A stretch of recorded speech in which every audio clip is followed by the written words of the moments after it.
Assalamualaikum warahmatullahi wabarakatuh. Waalaikumsalam. Sampurasun yang kerabukana iman pada ya kau sobrang itu foto tindak semua anak padula dia kalau Deni Dunaidi Deni jemaah Deni Padunedi tindak buah dua pamasana kaji silaturahmi kaji nandai selain Sampurasun. Assalamualaikum warahmatullahi wabarakatuh. Salam sejahtera untuk kita semua. Salam budaya. Kali ini kami dari tim Jejak Pakualam, alhamdulillah wa syukurillah, kembali akan coba investigasi masih di wilayah kami, tepatnya di lereng Gunung Tampomas sebelah utara. Kami sekarang berada di situs Puncak Manik yang berada di Dusun Puncak Manik, Desa Cilangkap, Kecamatan Buah Dua, Kabupaten Sumedang. Seperti biasa nanti kita acara dimulai dengan doa bersama. Nah, setelah itu kita akan coba juga koneksi dengan alam sekitar, dan di akhir acara atau di acara utama kita akan coba ungkap, akan coba kuat tokoh-tokoh yang pernah singgah di wilayah ini. Dan sebagai penutup acara seperti biasa kita akan coba netralisir ini wilayah. Intinya kita bukan akan mengusir atau mengusik keadaan makhluk-makhluk negatif, tapi kita akan coba pilah supaya tidak masuk di area ini untuk kenyamanan para peziarah. Mungkin itu acara yang akan kita lakukan. Baiklah, acara kita buka dengan doa bersama. Di samping kita zikrullah, juga bermunajat ke Allah Subhanahu wa Ta'ala, kita juga di sini bertawasul juga mendoakan para leluhur-leluhur semuanya. Dan setelah itu kita juga bermohon petunjuk dan rahmatnya dari Allah Subhanahu wa Ta'ala untuk menguak atau mengungkap semua misteri dari alam juga ketokohan yang ada di Puncak Manik dan sekitarnya. Semoga Allah Subhanahu wa Ta'ala senantiasa meridhoi kita semua. Amin ya robbal alamin.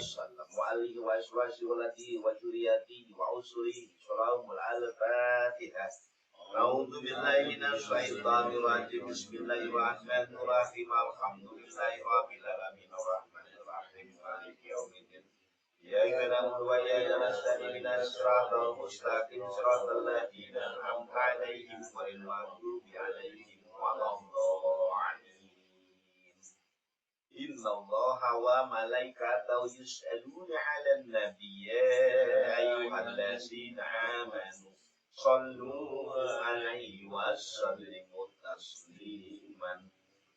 Allahumma sholli. Kita akan coba koneksi dengan alam sekitar di sini.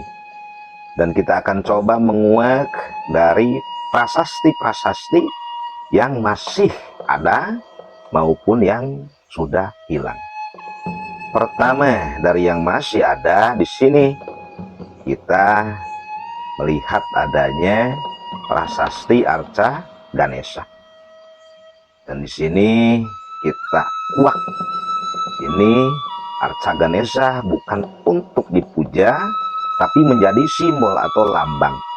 Lambang dari kebijaksanaan, kecerdasan, juga keteguhan.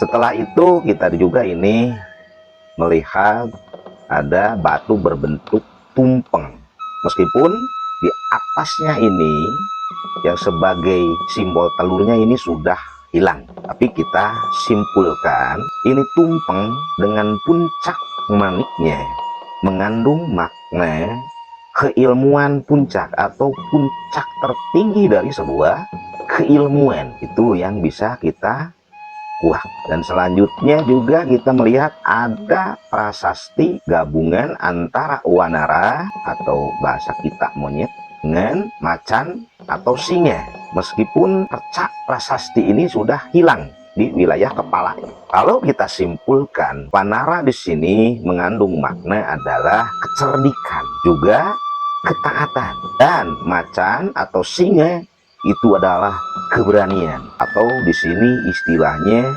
gagah perkasa di dalam menjalankan sebuah visi atau misi. Dan yang prasasti yang hilang di sini ada juga dulunya itu prasasti Arca Dewa Guru.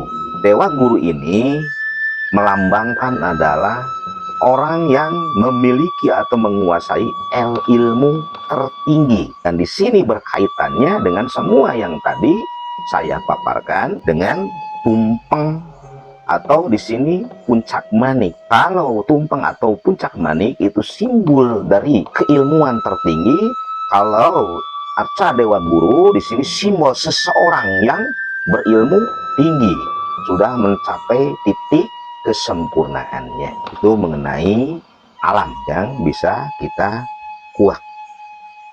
Baiklah, sekarang kita akan masuk ke acara utama, yaitu akan berusaha berinteraksi dengan tokoh-tokoh yang pernah menyinggahi atau menempati di wilayah ini, wilayah Gunung Tampomas. Ternyata di sini sangat banyak sekali tokoh-tokoh, karena emang ini adalah sebuah tradisi di mana secara turun-temurun terus dilakukan oleh generasi-generasi selanjutnya.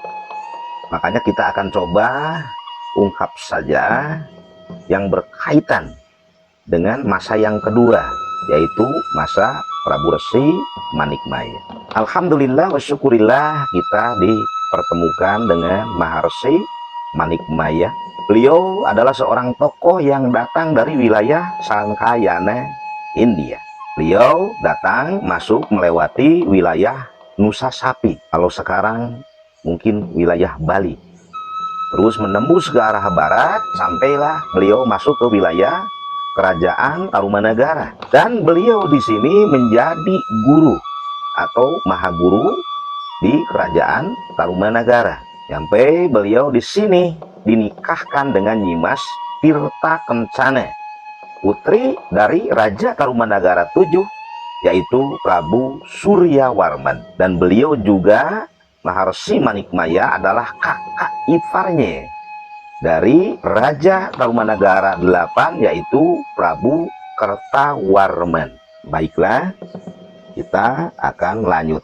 Setelah beliau menikahi putri dari Raja Tarumanagara VII, maka beliau diangkat, dikasih wilayah, yaitu di wilayah Kendan, di mana awalnya di sini adalah sebagai hutan larangan.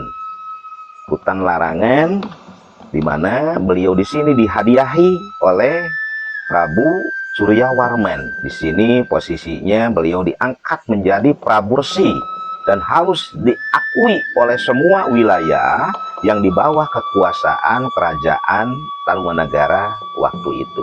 Sejarah singkatnya Prabu Resi Manikmaya seperti itu. Beliau di sini adalah generasi keduanya di zaman Masehi dan menjadi titik utama dari keilmuan Tritangtu, di mana beliau di sini banyak melahirkan kitab-kitab yang menjadi pegangan raja-raja Sunda, raja-raja Galuh, Pajajaran, mungkin di luar wilayah itu juga. Di mana yang saya tahu dua yang terkenal itu adalah pusaka Ratuning Bala Sarewu, juga dengan kitab Sasana Kerta.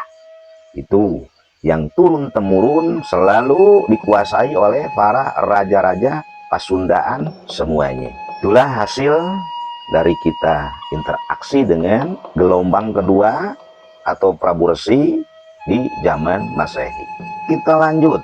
Kita juga alhamdulillah wa syukurillah dipertemukan juga dengan beberapa tokoh. Kita ambil satu tokoh di sini yang emang zamannya sangat jauh sekali. Ini di zaman 1400-1500 Masehian. Kita di sini dijumpakan dengan Pangeran Cakrabuana atau Raden Walang Sungsang, putranya dari Sri Baduga Maharaja Sang Pamanah Rasa Prabu Siliwangi dari Nyimas Subang Larang. Raden Walang Sungsang atau Pangeran Cakrabuana atau Raden Samadullah menginjakkan kakinya di wilayah Gunung Tampomas, khususnya Puncak Manik. Ini kisarannya tahun 1400-1500-an.